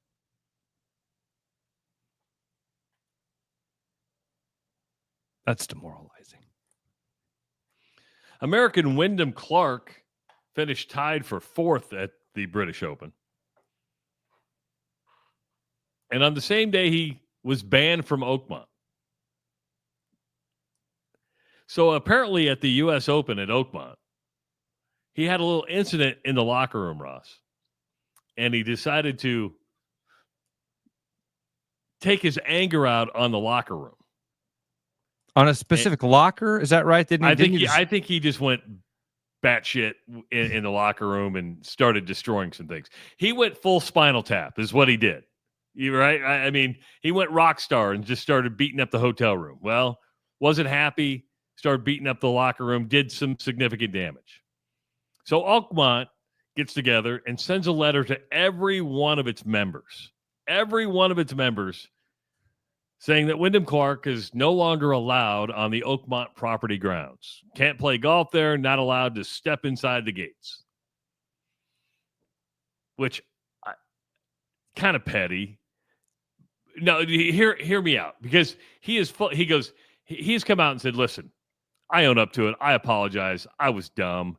He goes, I wish they wouldn't have sent a letter to every one of the members. We could have taken care of this behind. Because he goes, Oakmont has said, well, you can get back on the grounds if you. Here's what I thought was interesting. If you apologize, which he's done, he goes, I'm going to pay for the damage. He goes, I'm not walking away from this. I'm going to pay for the damage. That's a given. Here was the language. And he needs to make a significant contribution to a charity of the Oakmont board's choice. Okay. Well, I find it interesting that it has to be significant. It has to be of the board's choice. Significant. Yeah. That's a great point. What's significant mean to these folks? What does significant mean? And he doesn't get to pick the charity. The board gets to pick what that significant. It ain't $500. Yeah, it ain't. It's going to be a lot of money. Yeah. How much do you think it's going to be? 10 grand? 50 grand? 10 grand? I don't know. 10 grand is a significant amount of money. I think 10 grand's a lot too. It's 5 grand? I think most charities would tell you that a 5 grand donation is pretty significant. Yeah, the charity would. What does the Oakmont board think is significant? What's money to those people, Trav? 10 grand might not be it. Might be 50. Might be 50. Yeah. I will tell you this, dude. And here's the deal. Wyndham Clark doesn't have to do it. He didn't have to do any of it. He can just say, all right, I'm just never coming back to Oakmont. And when we play there again in several years, I'll have to miss out on that tournament. I don't know. He's eligible. They think Oakmont's going to host. The next time we get host to be 2033. And that's the last year of Wyndham Clark's 10-year exemption. Yeah. Now he's been contrite. He goes, listen, I screwed up. I mean, at least he's not making excuses. He's like, I screwed up. I was an idiot. I apologize. I'm going to pay. I think that would be, I get his point where like, you didn't have to send a letter to every single member saying I was freaking banned from the dude. You play stupid games. You win stupid prizes. FAFO. We've got all sorts of sayings for this thing of like, hey, you're free to do whatever you want to do. And then there are consequences. And you might not like the consequences. And some of them will be what, Travis? Unintended consequences. Yes. When you're beating the shit out of that locker room and you're tearing the part out of something that some people consider to be prestigious, maybe sanctimonious. There might be some people that look at that locker room as sort of a religious type of experience. They go there on the weekends. It's their place to unwind and relax. It's a quiet place. And you went in there and you tore the hell out of it. And by the way, if you're an owner, if you're a club member, you take pride of ownership in that. We let you come in. We let you come into our locker room that we love, and you beat the shit out of it. And now you want to know how to get back in here. Here's all the rules. And we told everybody that's part owner in that locker room what you did and what our plan is. I have no problem with that at all. If you know this, Travis, you're a club member, you're a part owner of that club. I have no problem with them saying, "Hey, owners of the clubhouse, this guy that we invited in, whose name that you might even respect and root for, this is what he did in our locker room." He doesn't have the self-control as an adult to not beat up a locker room. This isn't high school. This isn't a 17-year-old kid who's dealing with all sorts of stuff. This is an adult who lost a golf tournament. He's mad because our greens were too hard. Let's play this game, though. If that would have been Tiger Woods, would they have banned Tiger Woods from Oakmont Country Club? No. Why? Because he's Tiger Woods. Because not all the animals on the farm get treated the same. Tough deal with it. That's life. That's life. And I agree with you, by the way. Yeah, that's life. And we talk about that all the time. That's life. Not everybody gets treated the same. You're not Tiger Woods. You're Wyndham Clark. And and by the way, all of these things remind you of that. All of these things will tell you the true score on the scoreboard. Which is why I want you to go read the Caitlyn Clark book, because it's amazing how all the animals on the farm want to be treated the same. And when they're not, the jealousy just takes over. I've been that animal. We all have. We've all been there. At some point. We've all been on that side of the fence too. Hopefully you've been the bell cow at some point, and you got that treatment and you went, oh yeah, pretty nice up here farting through high cotton. Yeah. So I have zero problems. Apologize. He's done. Restitution. You get this thing back to where it was, and then we want you to give money to a charity on top of that. And if you do those three things, then maybe we'll let you back in. I have no problem with it. Okay, what's that? Anger management classes. Which the PGA should have done the minute this came out. That should have been the baseline from his employer, from the PGA. Again, I don't know if that is that a PGA event, Golf Association of America. What? That's a USGA event. Okay, whoever it is, Wyndham Clark's people should have said, "Oh shit, we got to get you in front of a professional, dude. You can't." Have you ever lost it anywhere? Have you ever? I've punched a wall. Yeah. I've got a couple holes in my living room that I've punched a wall. It's not a good look. And my wife says, you need anger management classes. Oh, I know.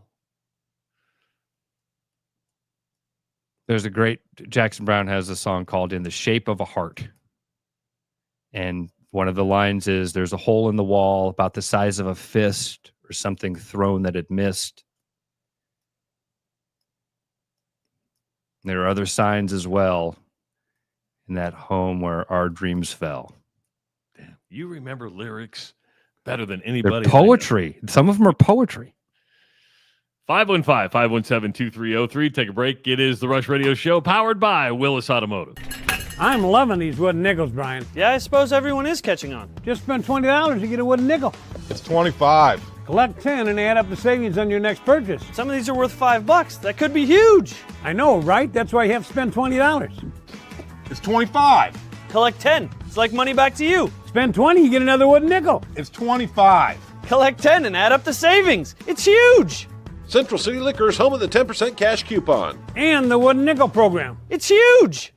What's going on, everybody? It's Bobby here at Land Rover Des Moines. It is July, it is hot, and so is the Range Rover Sport. With $4,000 in Land Rover loyalty and 3.9% financing in select models up to 72 months, you are not going to find a better time to get yourself in one of these beauties. And let me tell you, there are over 20 in stock, ready for immediate delivery. So call, click, or visit us at LandRoverDesMoines.com or stop on down and see us at the showroom. You'll be glad you did.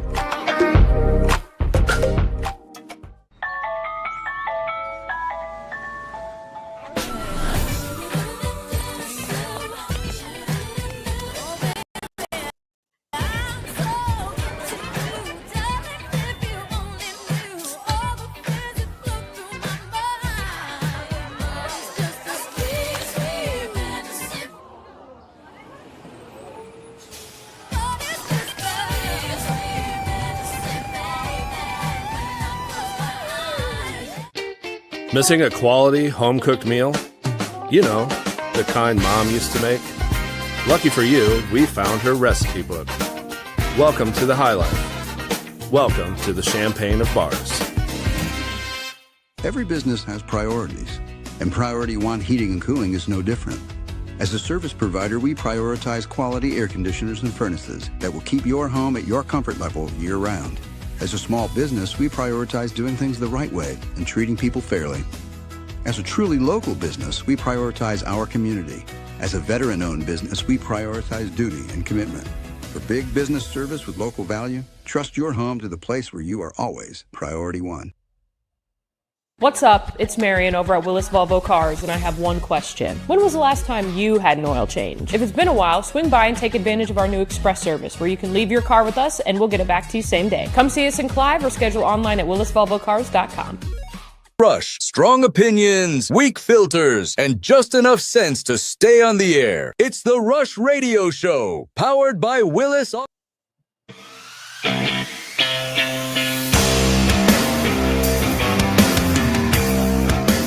Welcome back to the Rush Radio Show, powered by Willis Automotive. Ross, I was thinking about you over the weekend as you grab a Core Power from Atlantic Coca-Cola Bottling Company.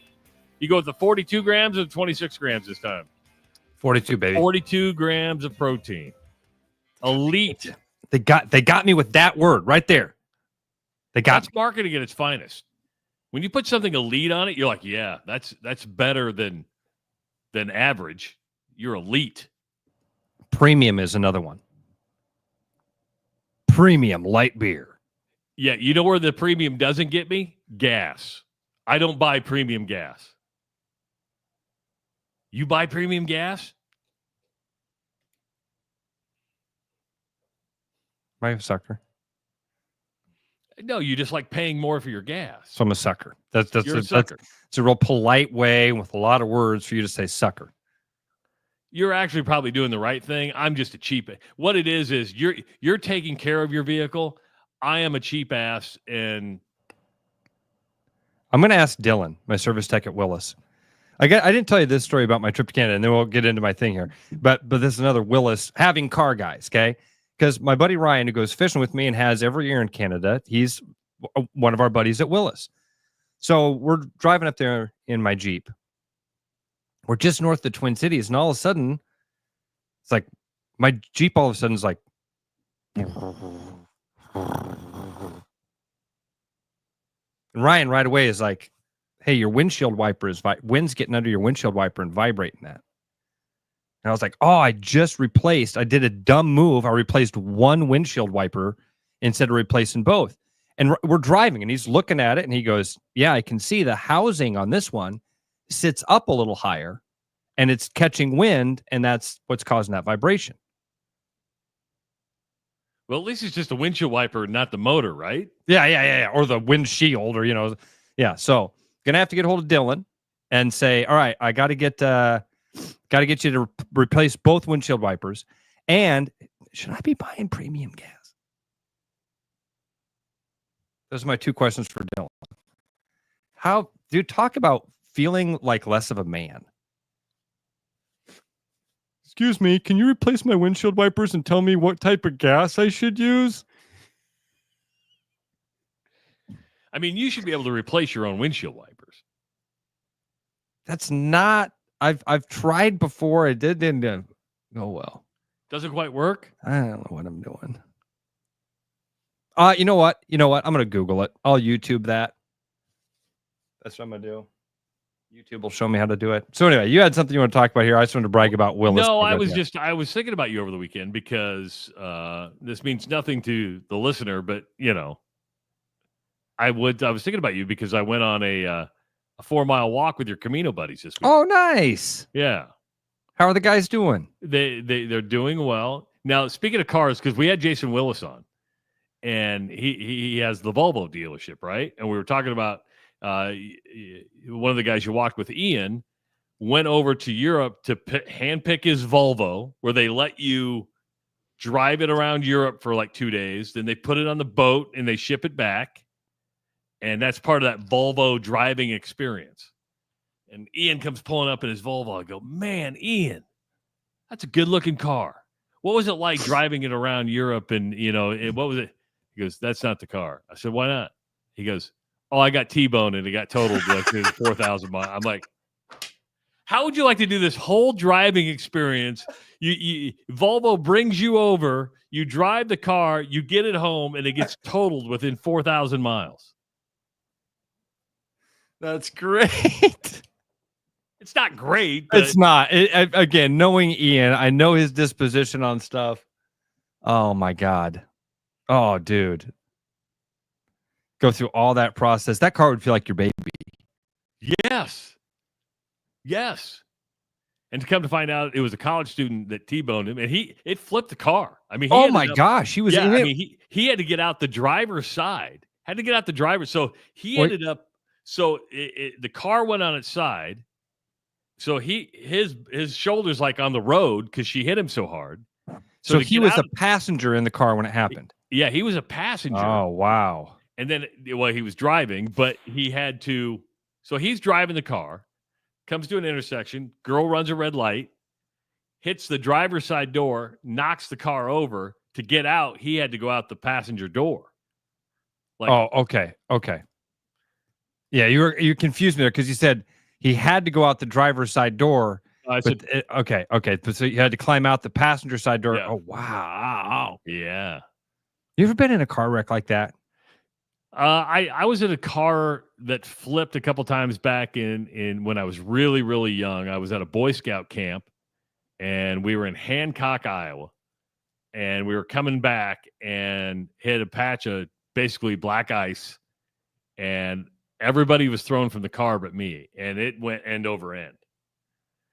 And I ended up in the Harlan, Iowa hospital, and I wasn't seriously injured. They kind of shook me up more than anything. But was anybody else hurt? No, nobody else got hurt. The people that were thrown from the car weren't hurt? No. Did you say, Travis, did you say it went end over end? Yes. End over end.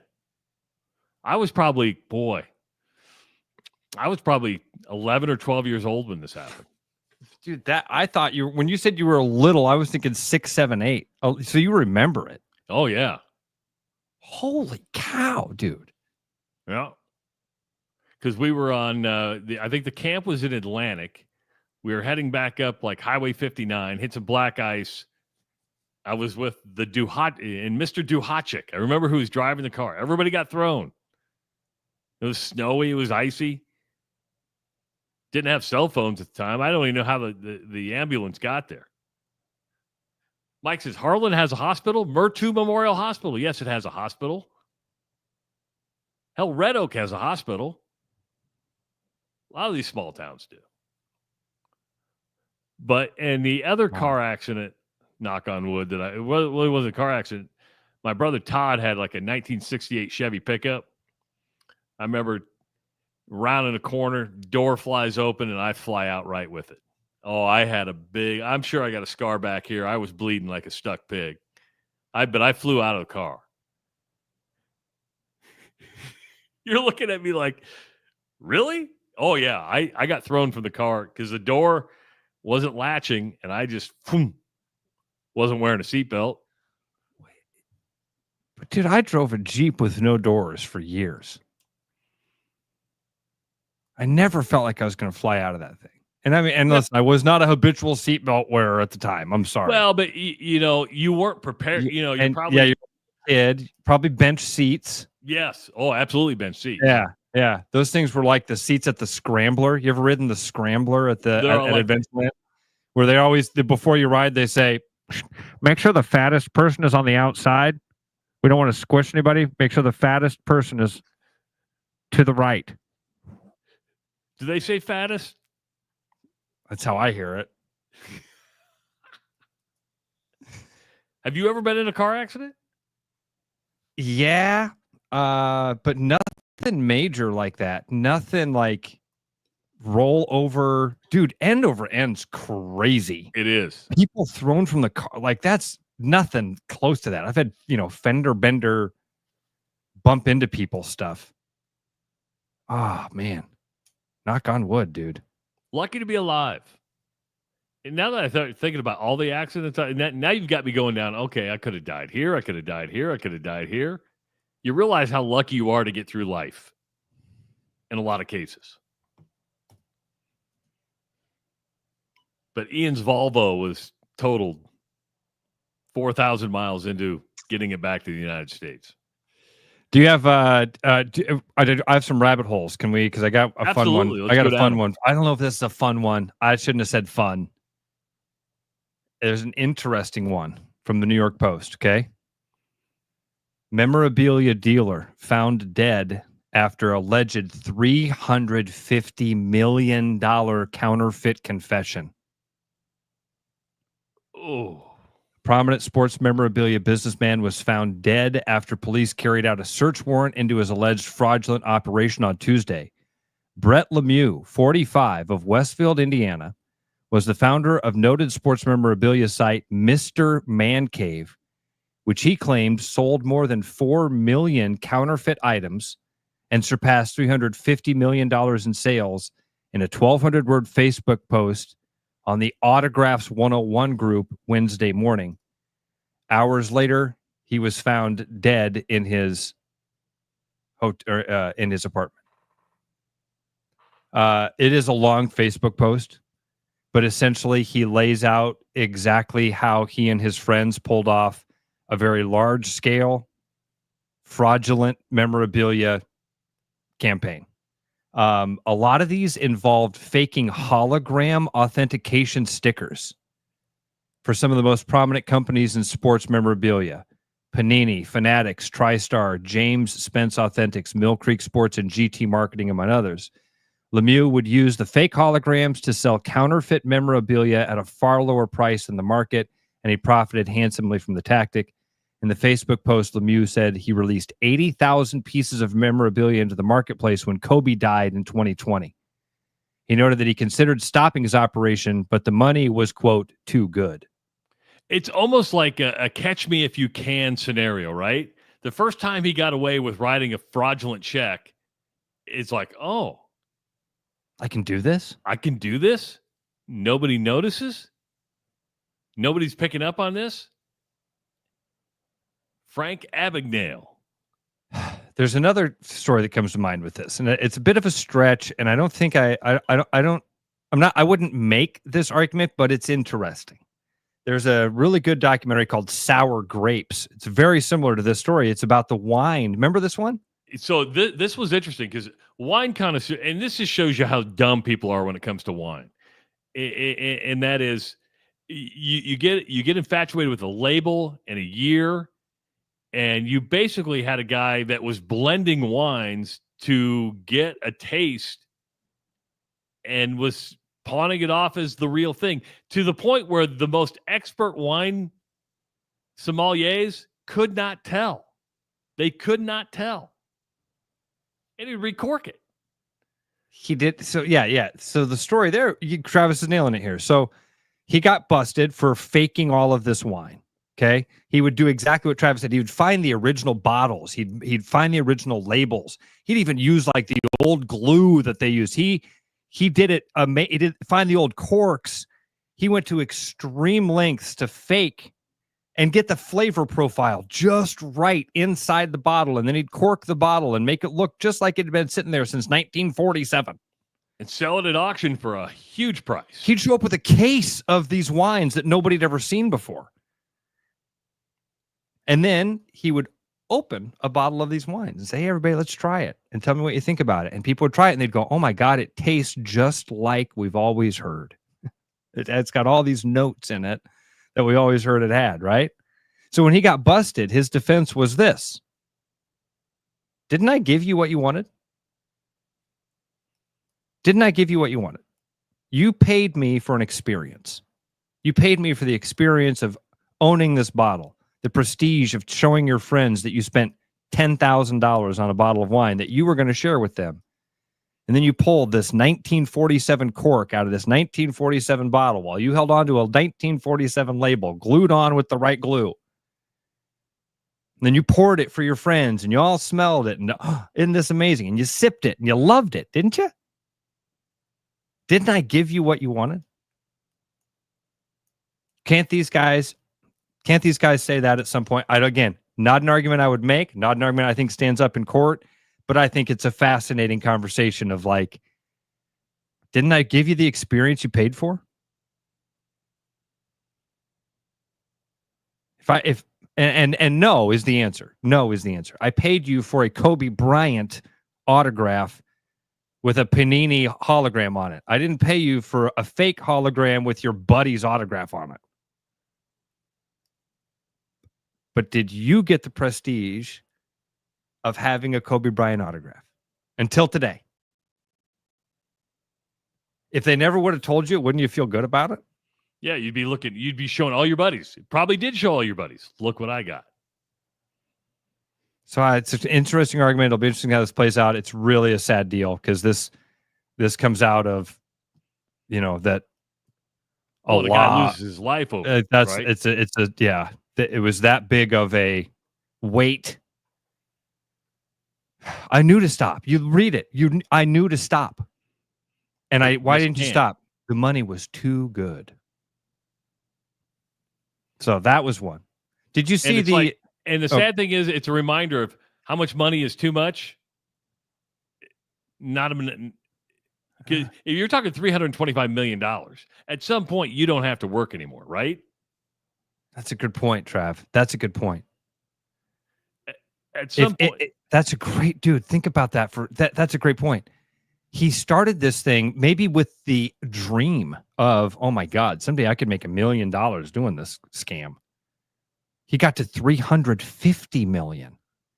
And it was, and it, not only was he not happy, not only did he not find fulfillment, he was so depressed that he ended up killing himself. Wow. Wow. So anyway, that was that. Yeah, let's not. We got a little bit more time here. Let's find something else fun. Did you see the Eagles Super Bowl rings? I saw the headline that the design came out. I did not take a look at said design because rings anymore are just these big gaudy things that nobody's ever really going to wear. Here's what I'd say: maybe go watch the video of this thing. This is not gaudy. Okay, I wouldn't call it gaudy. It's got a green, it's an Eagles ring. It got that kind of Hunter green. Is that the right name for that? Darker green? Forest green. Forest green. I like that. That's a good word. It's a good word. It's got that kind of hue to it. It's got a diamond. Again, it's not obnoxiously large. It has the eagle. The eagle on the face of it is encrusted in diamonds. It's got 2 of the Super Bowl trophies behind it. Of course, the traditional thing of like the name and number on one side, the Super Bowl logo on the other with the final score. The thing that is interesting about the Eagles ring is that it features a hidden button that, when pressed, extends the wings on the ring. That's pretty cool, right? I mean, that's pretty imaginative. On the wings is a saying from Coach Nick Sirianni, and it is, "You can't be great without the greatness of others." You can't be great without the greatness of others. Is that a chicken or the egg thing? If I can't be great, if nobody can be great unless others around them are great, how does anybody get to be great? I know what you're saying. It's a good saying, and it's a wonderful saying for a football team. I totally get what he's saying. I heard it and I was like, wait a minute. This is your brain. You're like, well, hold on, let me scratch the surface here. And all I hear is like, well, he's right, because you can't be a great team with just one individual. It takes great teammates around you. Ross starts going, well, let's dissect this motivational saying, because he's probably going to make a lot of money in the near future going on the speaking circuit, but with the theme, you can't be great without the greatness of others. He's going to have a book. He's going to have a book just called The Greatness of Others. Yes. Yeah. And Ross will poo-poo on that and dissect it. Of course. I poo-poo on everything. Your cynical brain kicks in, and you're like, well, hold on for a second. No, you can be great without other people. There's you got to admit there's a little bit of an irony there. You can't be great without the greatness of others. True in a team. Very true. But the irony of it is, well, then who was great first? Who was the first one that broke through that mold and said, you know what? Nobody else around here is great. I'll be great so others can be great. But let's take your theory and start. You know, you read the Caitlyn Clark book, and they talk about she was great on her own, but her family support. Yeah, I mean, so it takes others. True. So even an individual will have a coach, a mentor, or somebody. See, now what you're talking about there is what's called generational knowledge. Okay, that's a whole other conversation about some social stuff. That's generational knowledge. That's why we've many times said, man, she's got this good foundation. She's got a family that was, you're nailing it there, Trav. They were great. And this is what Coach Sirianni is saying is, some of us were great, and you can be a part of greatness also. I mean, it's the Eagles. That's like a family. It's the ship of Theseus. It's been sailing for a long time. The parts have always changed. And that's what Nick Sirianni is saying there with his team. I'm just being a smart ass, and in a vacuum, you can't be great without the greatness of others. To me, I heard that as, which came first, the chicken or the egg? Is Ragbri still Ragbri because it's going through Minnesota today? It goes through Minnesota? Yes. No, it does not. Yes, it does. Ragbrimini? Day 2 is entering into the state of Minnesota today for the first time ever. Really? I didn't even know that. You know, I saw some dude this weekend in like Grimes, whole family wearing the Ragbri outfit, and I thought that I really did. I almost said to the guy, "Oh, is Ragbri coming through town?" It's just starting. Yeah, it started yesterday. Today's day 2. Is Ragbri a Camino? Yes. Okay. I mean, I'm sure it's spiritual for a lot of people. Yeah, that's what a Camino is, a spiritual pilgrimage, right? Yeah, dude. The people that go up there, it's a community. What was the word that we were using the other day that I came? Oh, cult.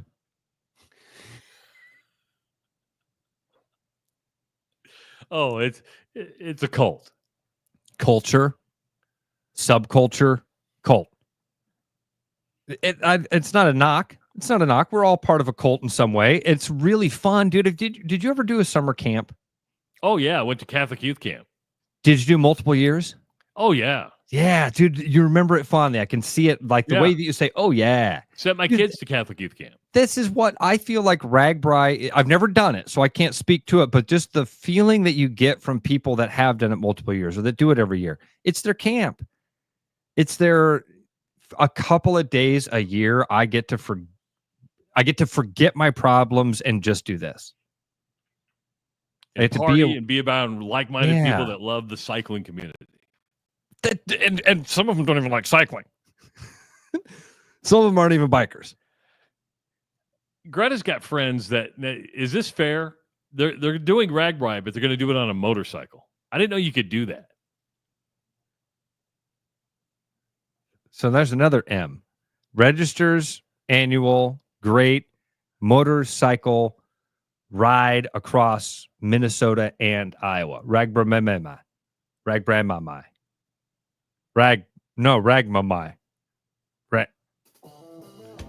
I don't know. Did you see in the Tour de France one of those follow cars ran over a spectator? No. Yeah. Yeah. So it's like, yeah, sure. Ride your motorcycle. Don't end up on the news. Oh. Well, if you missed any part of the show, it's going to be up on the podcast version, or you just go to therushradio.com and click on the Listen Live tab as we're going 24/7 on a replay loop. If you want to buy a Rush Radio shirt, hat, coffee mug, just go to therushradio.com, click on the merch tab, and don't forget 15% of the sales. And I should say the net profit of the sales goes to Can Play, great organization that helps kids out that may not normally have a chance to play sports. We'll be back tomorrow morning. Hey, don't forget, Big Ten Media Day starts tomorrow. Yippee. And then we're diving into college football. Good. All right. It is the Rush Radio Show powered by Willis Automotive. Hey there, I'm Jake Schneider, Service Supervisor here at Willis Nissan. With summer heating up, now is the time to make sure that your vehicle is ready for the road. This July, we're offering 10% off coolant exchanges to make sure that your engine is running cool, and 10% off fuel air inductions to make sure that your Nissan engine is performing at its absolute best. And for veterans, we're taking off an additional 5% for a total of 15% off as our way of saying thanks. So stop on in or schedule online at willisnissan.com. Body Armor. Real hydration with electrolytes. No artificial dyes and coconut water. Choose better. Body Armor. With over 260 beers on tap, El Bait Shop isn't just another craft beer bar. It's the best. Beer lovers know. El Bait Shop, 200 Southwest 2nd, Des Moines.